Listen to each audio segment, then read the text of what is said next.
bagi saya pernah ini kayaknya pemilu terburuk dalam sejarah pemilu sejak tahun 25. Ya, apabila sistem ini menjadi suatu kebiasaan, maka kita akan kembali ke zaman otoriter.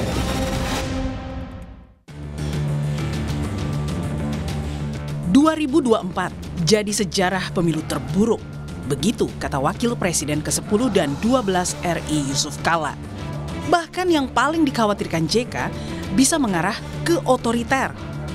Tentu pernyataan JK bukan tanpa alasan, apalagi setelah KPU menghentikan penayangan grafik perolehan suara di Sistem Informasi Rekapitulasi Pemilu atau Sirekap. Publik pun mempertanyakan transparansi soal penghitungan suara yang seakan berada di ruang gelap. Penghentian diagram rekapitulasi disebut KPU demi mencegah polemik dan kegaduhan karena banyaknya laporan ketidaksesuaian input data perolehan suara di formulir C dengan di Sirekap. Wakil Ketua Umum PAN Viva Yoga pun mendukung Sirekap di take down sementara. Namun KPU tetap diminta transparan soal penghitungan suara berjenjang. Niat baik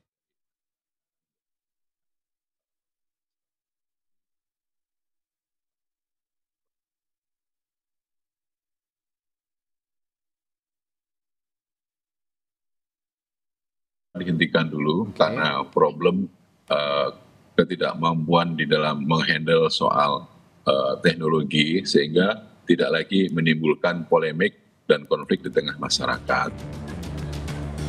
Senada dengan PAN, mantan Ketua Bawaslu Muhammad menyebut KPU sebagai penyelenggara pemilu seharusnya bisa menjawab setiap permasalahan yang muncul dalam tahapan pemilu, termasuk soal kendala Sirekap. KPU sebagai pelaksana teknis itu wajib untuk menjawab setiap komplain, setiap keberatan, setiap masukan, setiap rasa keadilan peserta pemilu. Apakah itu pemilu legislatif atau pilpres. Ya, problem yang terjadi di kecamatan itu diselesaikan di kecamatan. Jadi jangan menabung masalah, istilah saya, jangan menabung masalah. Kalau kita lihat, anggaran untuk Sistem Informasi Rekapitulasi atau Sirekap ini tak main-main, 30 miliar rupiah. Dengan rincian yang kami tampilkan sebagian. 4,3 miliar untuk BIMTEK penyelenggaraan rekap suara, 2,7 miliar BIMTEK penggunaan teknologi informasi, 723 juta rupiah untuk penyiapan substansi sistem IT. Bahkan untuk konsultan IT dianggarkan 200 juta rupiah hingga pengembangan aplikasi untuk dalam dan luar negeri 4,8 miliar rupiah. Jika begitu besar anggaran yang digelontorkan, mengapa masih ada kesalahan di sana-sini? Lalu pertanyaan selanjutnya, jika pemilu 2024 dikatakan menjadi pemilu terburuk sepanjang sejarah, lalu mampukah pemilu kali ini menghasilkan pemimpin terbaiknya? Tim Liputan, Kompas TV.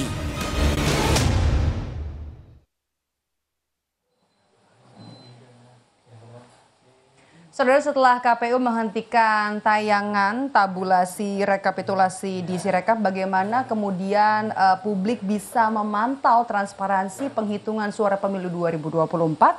Kemudian juga apalagi kalau dilihat-lihat anggaran yang digelontorkan untuk Sirekap ini juga tidak sedikit. Nah, kemudian kita akan bahas soal ini bersama dengan Ketua KPU RI 2017-2022 Ilham Saputra.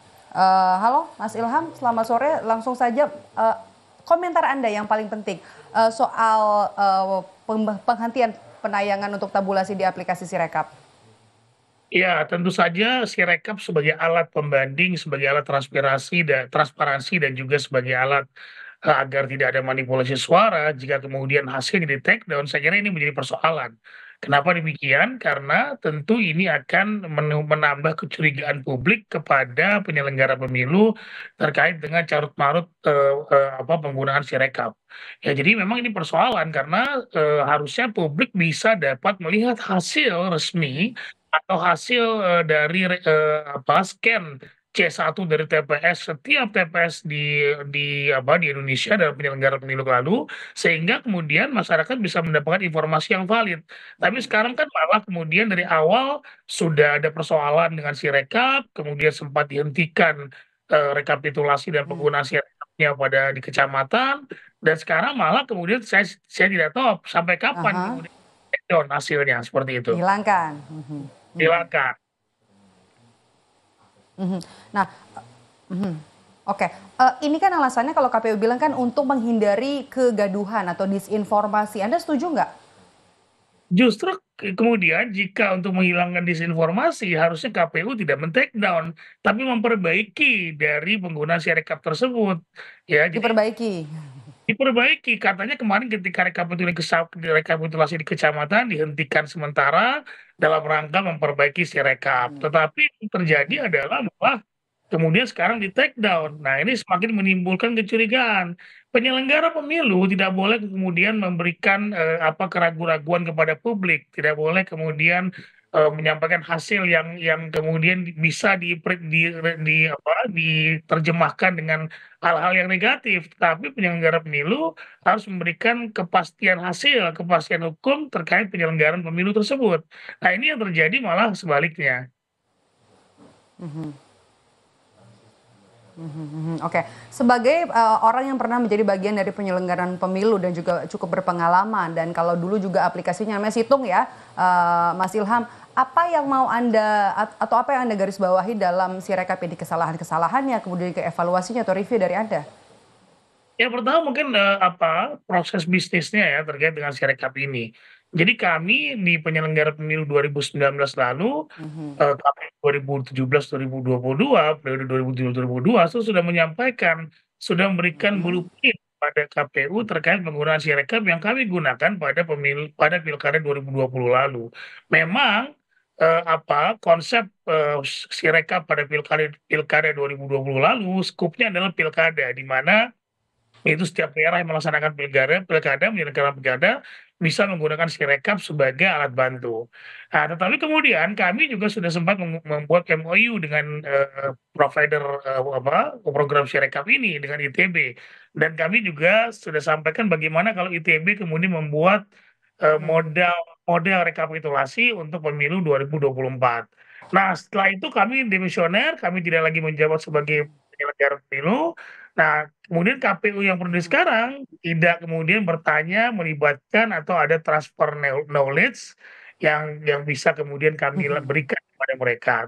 Dan juga saya melihatnya tidak banyak sebetulnya simulasi secara masif yang dilakukan oleh KPU sekarang terhadap penggunaan Sirekap. Bahkan PKPU-nya juga baru dikeluarkan menjelang pemilu 2024 itu sendiri. Nah, ini menjadi persoalan karena manajemen penyelenggara pemilunya, manajemen Sirekapnya juga lemah. Yang terjadi karena memang tidak secara masif melakukan mock election atau terhadap penggunaan Sirekap, tidak ada simulasi yang begitu masif, sehingga tentu ada kebingungan-kebingungan dari penyelenggara pemilu di level bawah dalam menggunakan Sirekap ini, dan juga termasuk Sirekapnya yang tidak bisa membaca terhadap hasil foto yang diambil oleh penyelenggara, terutama petugas di KPPS. Betul. Kalau kita lihat juga kan anggaran ya, itu dari sisi anggaran. Tadi kan dari sisi sistemnya. Kalau dari sisi anggarannya kan nggak kecil, diambil juga dari APBN. Menurut Anda apa yang perlu dievaluasi? Ya, tentu ini pertama harus dievaluasi terkait dengan penggunaan anggaran untuk penggunaan Sirekap. Tentu dengan ada BPK atau ada juga mungkin BSSN terkait dengan apakah kemudian Sirekap ini sudah diakreditasi terkait dengan penggunaannya gitu ya. Kemudian kedua harus ada evaluasi menyeluruh. Jangan sampai kemudian nanti masyarakat alergi terhadap inovasi-inovasi yang dilakukan oleh penyelenggara pemilu berikutnya yang menggunakan sistem teknologi informasi pada penggunaan pada rekapitulasi pemilu yang berikutnya. Nah, pilkada 2024 sudah di depan, apakah masih akan menggunakan Sirekap atau tidak? Apa yang akan digunakan tools-nya nanti sebagai alat bantu agar masyarakat informasi yang valid terhadap hasil rekapitulasi di tiap daerah nanti misalnya saja. Nah ini tentu harus dievaluasi menyeluruh peran pemerintah, peran kemudian stakeholder yang terkait dengan IT bisa memberikan masukan kepada KPU. Kenapa ini bisa terjadi gitu ya? Nah, saya juga sampai sekarang tidak mengetahui apakah Sirekap ini dihentikan sementara terkait dengan grafiknya atau memang dihentikan sampai selesai rekapitulasi. Karena sampai saat ini rekapitulasi itu sudah sampai pada rekapitulasi nasional yang kemarin luar negeri sudah, kemudian beberapa hari lagi atau memang sudah berlangsung rekapitulasi provinsi yang akan dibacakan di KPU RI. Tambah lagi nanti sebentar lagi kita kan menghadapi pilkada serentak begitu ya. Ini jadi harus ada catatan yang banyak nih untuk Sirekap sendiri. Tapi yang terakhir Mas Ilham, dampaknya apa buat KPU dan Bawaslu untuk menjamin transparansi penghitungan suara pemilu 2024 menurut Anda? Singkat saja.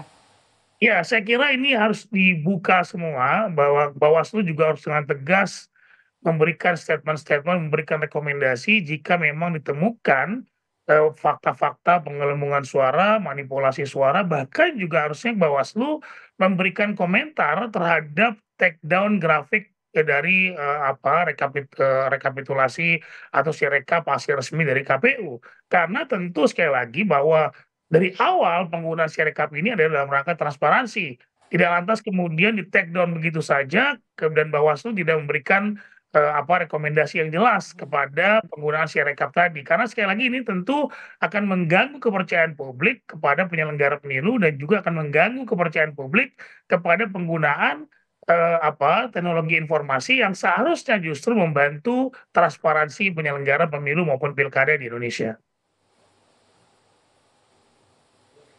Oke, itu yang jadi penting ya. Tapi sedikit lagi Mas Ilham, karena tadi Anda sempat menyinggung soal transfer knowledge dari KPU sebelumnya ke KPU yang periode sekarang ini untuk bisa memaksimalkan aplikasi yang digunakan, apapun itu namanya ya, untuk membantu publik bisa memantau dan juga soal transparansi untuk penghitungan suara pemilu.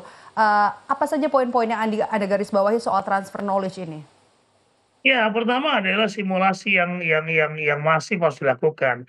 Kami bahkan ketika pemilu pilkada 2020 itu kami akui juga ada persoalan, yaitu persoalan sinyal misalnya saja di beberapa tempat yang memang tidak ada sinyal. Ya, tapi kemudian kami berikan solusi agar kemudian itu bisa dikirim di kecamatan, di level kecamatan yang ada sinyalnya misalnya saja. Kemudian manajemennya gitu ya, manajemen terhadap konsentrasi khusus kepada penggunaan Sirekap ini gitu. Karena memang penggunaan Sirekap ini harus betul-betul dipegang oleh para ahli dan kemudian juga harus betul-betul dikendalikan proses bisnisnya gitu ya. Jangan sampai kemudian menimbulkan disinformasi seperti yang terjadi saat ini. Nah, ini profesionalisme KPU ini harus betul-betul dipertaruhkan dalam konteks adanya Sirekap. Itu catatan-catatannya ya Mas Ilham ya. Oke.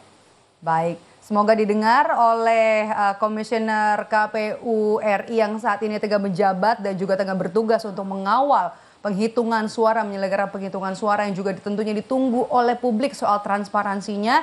Jangan ketika ada masalah, justru masalahnya dihilangkan, tapi dicari solusi dan juga diperbaiki. Terima kasih. Kami koreksi tadi, Komisioner KPU RI periode 2017 hingga 2022, Mas Ilham Saputra. Sehat selalu, Mas Ilham.